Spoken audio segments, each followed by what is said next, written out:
Welcome to the Tech Egg. Don't get scrambled. Enjoy the video. You start by confirming you legitimately control the account and you can receive email or SMS recovery.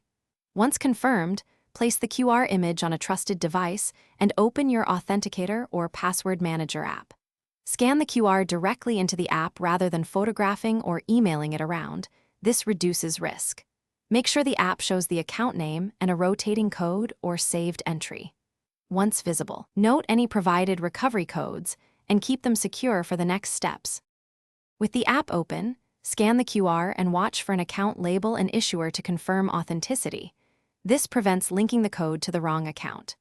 Once the app accepts the QR, the Authenticator will produce time-based codes, or the Password Manager will store the credentials securely. Immediately save any printed recovery codes.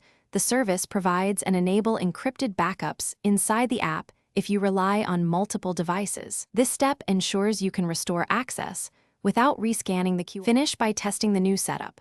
Log out and sign back in using the Authenticator code or the saved password entry to confirm success. Once verified, store recovery codes offline, printed and locked or kept in an encrypted vault, and enable multi-device sync only on trusted systems.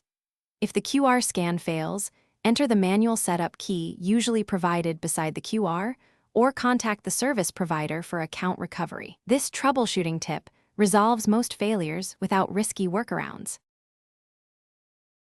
Thanks for watching. Consider subscribing if I helped unscramble your problems.